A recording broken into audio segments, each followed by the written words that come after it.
I cut ties with my sister, and now it's too late to say sorry. It was a Wednesday morning when the call came in. I remember the sunlight creeping in through the kitchen blinds, the smell of burnt toast, and the sound of the kettle clicking. Off, just another day. Until at WASN single quotes T. My phone lit up with a number I hadn't seen in years. Our cousin Emily. My heart didn't race. It didn't even skip. Because I didn't expect anything unusual. Maybe a family update, a wedding invite, or some half-hearted attempt at reconnecting. But the moment I heard her voice, I knew something was wrong. Terribly wrong. She's gone. That's all she said at first. And in that moment, the world didn't stop like it does in the movies. It didn't go silent. In fact, it got louder. My thoughts, my heartbeat, the wind outside, everything became noise. Because I knew exactly who she meant, even before the name was spoken. My sister. My only sister. And the truth hit me like a freight train. There would be no second chances. We hadn't spoken in over a decade. Not a text, not a call, not even a comment under a family Facebook photo. Years of silence thick enough to drown in. And the worst part? I told myself I was okay with it. I told myself I didn't need to talk to her again. I had my reasons, my side of the story, my carefully crafted justifications. But death doesn't ask for your side of the story. It doesn't wait for you to be ready. It doesn't care who was right or wrong. It just comes, and when it does, it leaves behind the mess you never cleaned up. There were 1,000 things I wanted to say to her. Some angry, some soft, some selfish. But most of all, I wanted to say I missed her. That despite everything, I still loved her. And I thought we had time. We always think we have time. I sat on the floor, staring at the phone in my hand, replaying. Every moment I could remember, her laugh when we were kids, the way she used to braid my hair, the stupid fights over borrowed clothes and broken promises. I realized that silence isn't neutral. It grows roots. It makes a home in your chest. And eventually, it becomes the only thing left between you and the person you once called family. So this isn't a story about bitterness. It's not even about blame. This is a story about regret and how it feels when the door finally closes. For good. And I'm telling it now because maybe, just maybe, someone else out there still has time. We weren't always like this. There was a time when my sister and I were inseparable. We were the kind of siblings who could finish each other's sentences, who snuck snacks into our rooms late at night and whispered secrets under the covers. We had our own code language, inside jokes no one else got, and that unspoken loyalty only siblings understand. She was older by 3 years, and back then, that made her my protector, my partner in crime. And though I never said it, my hero, but like most rifts in life, ours didn't explode all at once. It cracked quietly, slowly, over time. It started with something small. A disagreement over a family decision, who should take care of our mother when she got sick. I said we needed to consider professional care.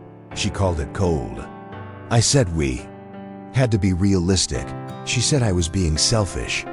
Voices raised, accusations thrown. But even then, I thought it was just one of those things siblings fought about. We'd cool off. We'd come back together. We always did. But we DIDN single quotes D. One day passed, then a week, then a month. Neither of us called . And the silence settled in like dust. We both waited for the other to make the first move. And as more time passed, that silence started to grow teeth. It started to harden. I told myself I was standing my ground, that she was the one being unreasonable, that I had nothing to apologize for. But now, looking back, I can't even remember the exact words that sparked it all. Isn't that something? I remember how angry I felt. I remember how righteous I was in that anger, but the details? The actual cause? It's faded. What remains is the choice I made not to reach across the divide. I think about that a lot. I think about how two people can love each other and still let pride stand in the way. I think about how we convinced ourselves it wasn't a big deal, that we were too busy, that we'd reconnect later. But later kept moving further away. We both believed we were right. And maybe we both were, in our own ways. But being right doesn't matter when someone's gone. Being right won't hold your hand when the phone rings with bad news. Time is a thief. It doesn't come crashing in with sirens and drama. It just slips past you quietly while you're busy doing laundry, going to meetings, planning birthdays, or buying groceries. And before you know it, a year's gone by. That's how it was with us. 1 year became 3. 3 became 7. Then suddenly, we were strangers again, only with the cruel knowledge that we used to know everything about each other. I went on with my life. Got promoted, got married, had a baby. I remember looking down at my daughter one night and wondering if my sister ever thought about calling, wondering if she'd want to meet her niece. But I didn't reach out. I told myself, if she cared, she would have called by now. And I believe that. Truth is, I watched her from a distance more often than I care to admit. Mutual friends, social media, even family gossip. I saw photos of her with her husband, her boys.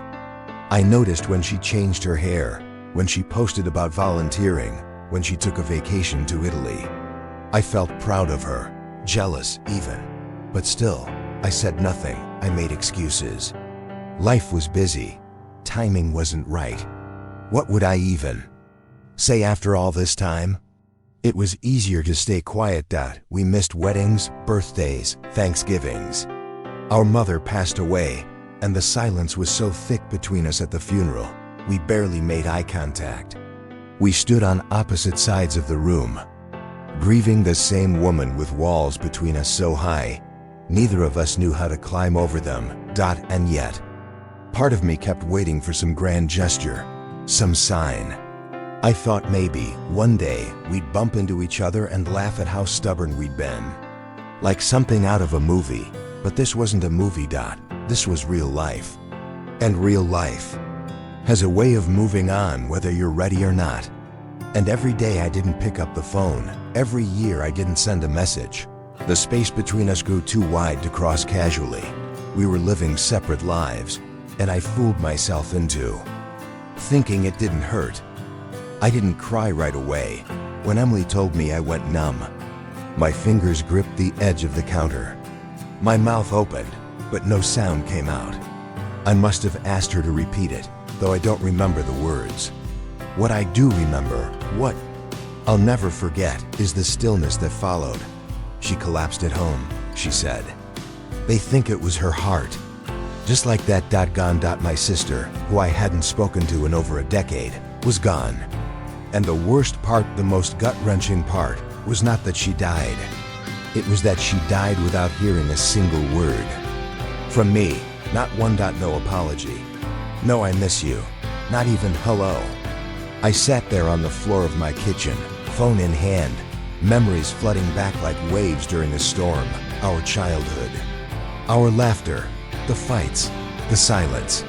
Every moment we could have had but didn't. Every second I wasted waiting for the perfect time. I thought I'd cry. But all I could feel was this heavy, unbearable weight pressing down on my chest. Grief mixed with guilt is a strange thing. It doesn't just hurt, it haunts. I couldn't go to the hospital. I wasn't listed as next of kin. I didn't even know what funeral home they chose. I had to ask around, piece together the details, like some outsider. And that's exactly what I had become. An outsider in my own family. A ghost in my sister's story. I wrote her a letter that night. Not because I thought she'd read it, but because I didn't know what else to do. I poured every word I never said onto the page. I told her I was sorry, that I was wrong, that I missed her every day and just didn't know how to say it. I read that letter aloud at her funeral, not to the crowd, just to her. I slipped it into the casket before they closed it. And that's the last thing I ever gave my sister. Words I should have spoken while she was still breathing. And now, All I have left are memories and a lesson written in grief. Don't wait. Don't wait until it's too late. They say time heals all wounds. That's not true. Time just gives your pain different clothes to wear. One day, it's sharp and raw and makes your hands shake. Another, it's quiet and distant, like a whisper you can't quite make out. But it never really goes away, not when the wound came from love. After my sister's funeral, I started replaying every missed chance, every almost message I never sent. I began to notice how often I said her name silently in my mind. I caught myself imagining her reaction to little things. The book I finished, the scarf I bought, the silly joke I knew she'd laugh at. It was like she had always been living in the background of my life, even when we weren't speaking. Just hadn't been brave enough to admit it. Cutting ties with her didn't erase our bond. It didn't protect me. It didn't give me closure. All it did was build a wall I now had no way to tear down. And for what? So I could be right? So I wouldn't feel small by apologizing first. I learned the hard way that love isn't about keeping score. It's not about who texts first, who said what, who didn't show up that one Christmas. Love doesn't care about timelines or technicalities. It only cares that it's expressed. While it still can be. And here's something else I didn't expect. Love, once buried, doesn't die. It waits. It waited in the pages of a photo album I found in Mom's attic, pictures of us in matching pajamas, birthday hats, graduation caps. It waited in the voice of her son, who looks just like her, who told me he wished he knew me sooner. It waited in the quiet way our brother held my hand at the service. No words, just shared heartbreak. But most of all, it waited inside me, all those years. Tucked behind my pride, pressed beneath my fear. I spent years thinking we were apart because of anger. But now I see it clearly. We were apart because I was afraid. Afraid to be vulnerable. Afraid to be rejected. Afraid to admit how much I still needed her. And now that she's gone, I carry that fear differently. I don't let it win anymore. Because losing her taught me that love isn't something you store away for later. It's not a savings account you build for a someday that may never come. Love has to be lived, spoken, shared, messy and imperfect as it is. I wish I could go back. Not to change the past, because I know I can't, but to tell her one more time that I loved her, that I always did, that I was just too scared to show it. I cut ties with my sister, and now it's too late to say sorry. That sentence plays in my mind like a broken record. But it's not just a confession. It's a warning, a message, a scar turned into a story. Because maybe you have someone too. Someone you haven't spoken to in a while.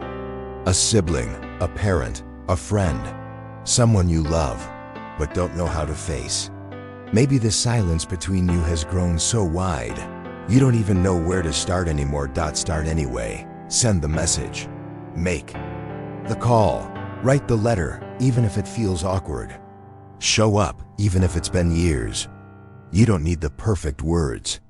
You just need to reach across that space before it becomes a permanent goodbye. You still have time. That's something I no longer have.